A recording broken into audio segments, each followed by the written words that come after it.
Kepada yang terhormat Habib Rizik, bantulah masyarakat Papua.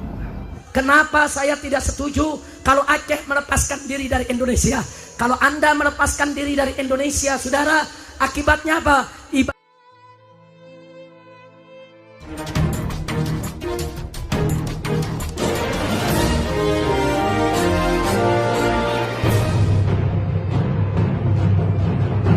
Gejolak yang terjadi di Papua yang ingin memisahkan diri dari NKRI kembali mencuat dengan mengumumkannya pembentukan pemerintah sementara Papua Barat pada Selasa 1 Desember 2020.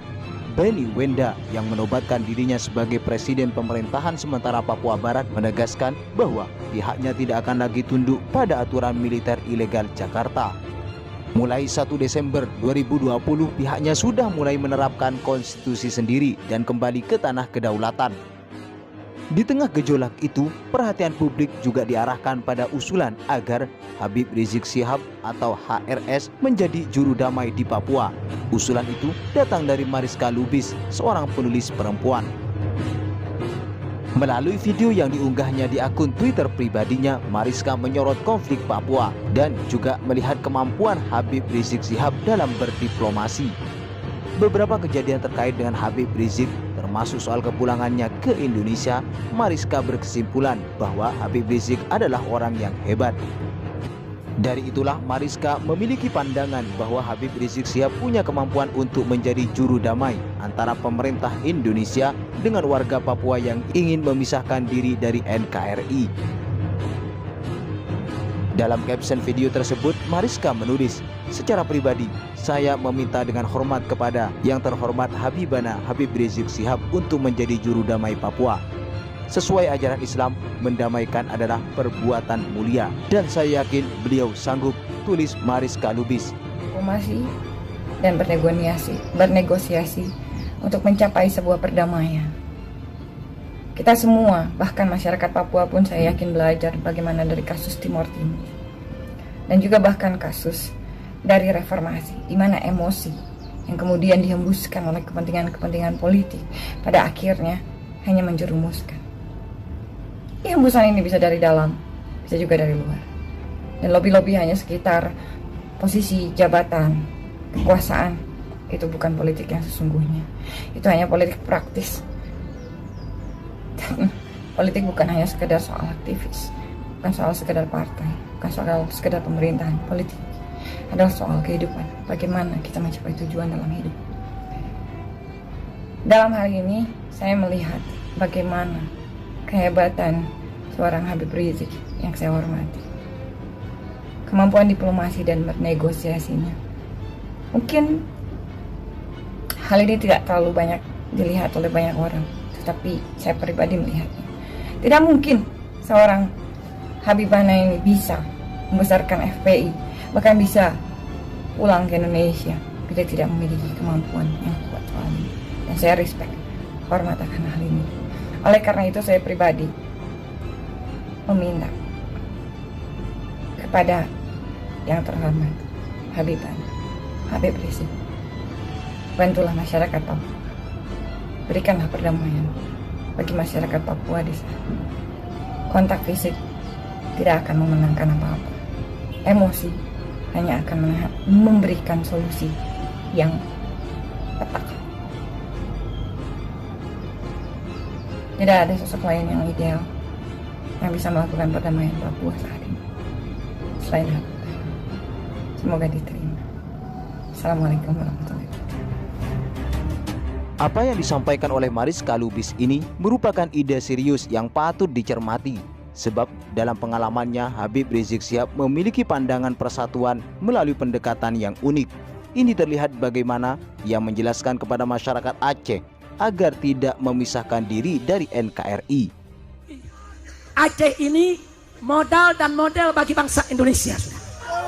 Betul? Betul. Kenapa saya katakan modal, saudara? Anda tahu, waktu perjanjian internasional tentang kemerdekaan Indonesia, saudara, itu salah satu syaratnya adalah kalau suatu negara sudah dijajah 150 tahun tanpa henti oleh negara lain, maka negara tersebut menjadi milik negara penjajah, saudara. Itu semua wilayah Indonesia sudah dijajah saudara, hampir 300 tahun. Tapi ada Aceh yang maju ke depan, saudara. Allah Akbar. Apa kata Aceh, saudara? Apa kata Aceh, saudara? Siapa bilang, saudara, Belanda menjajah Indonesia 300 tahun. Aceh tidak pernah tunduk dan jatuh ke tangan Belanda, saudara. Takbir, Allah Akbar. takbir. Allahu Akbar. Akhirnya tuntutan Belanda batal dan Indonesia diakui kemerdekaan secara nasional, saudara. Allahu Akbar. Bahkan internasional. Takbir, Allahu Akbar. takbir. Allahu Akbar. Begitu merdeka, Indonesia belum punya kapal terbang. Yang pertama kali beli siapa? Aceh. Yang pertama kali beli siapa? Aceh. Yang mau dari kemerdekaan siapa? Aceh. Yang jadi contoh siapa? Takbir. Allahu Akbar. Maka itu dari hati saya yang paling dalam, saudara. Saudara, saya menghendaki Aceh dari mulai hari ini dan seterusnya ke depan harus menjadi lokomotif perjuangan Islam di negara kesatuan Republik Indonesia. Allahu Akbar. Setuju? Setuju. Setuju? Setuju. Harus menjadi lokomotif pergerakan penerapan syariat Islam di Indonesia. Setuju? Setuju. Setuju? Setuju. Maka itu Anda jangan salah paham, saudara. Kenapa saya tidak setuju kalau Aceh melepaskan diri dari Indonesia? Kalau Anda melepaskan diri dari Indonesia, saudara, akibatnya apa? Ibarat kereta, saudara, Indonesia kehilangan lokomotif, kehilangan kakak yang tertua, saudara. Takbir. Maka itu saya minta Anda jangan tinggalkan kami. Anda jangan tinggalkan saya dan kawan-kawan. Ini hari kita berjuang bersama, merdekakan Indonesia dari segala kemungkaran dan kezaliman, saudara. Allahu Akbar. Takbir. Allahu Akbar. Takbir. Allahu Akbar. Sudah saatnya Aceh kembali ke sejarahnya dulu. Tidak hanya memikirkan Aceh, saudara. Pejuang-pejuang Aceh dulu tidak hanya memikirkan Aceh, tapi pejuang-pejuang Aceh dulu memikirkan supaya seluruh Nusantara merdeka dari kebatilan, merdeka dari kezaliman, merdeka dari penjajahan. Betul? Betul. Betul. Betul. Maka itu saya berharap Aceh ke depan bukan hanya menguasai dari Sabang sampai Merauke, tapi ke depan menguasai dari Sabang sampai Maroko. Dalam konteks Papua, Habib Rizik Syihab yang terbiasa berdialog dengan banyak pihak, bahkan yang berbeda keyakinan, posisinya yang selalu berada di luar kekuasaan sangat mungkin untuk lebih diterima oleh masyarakat Papua. Karena tokoh-tokoh Papua pun juga mengenal Habib Rizik Syihab di balik kelugasannya di atas podium. Habib Rizik Syihab adalah orang yang luas perspektifnya dan bisa melihat secara utuh sudut pandang orang lain.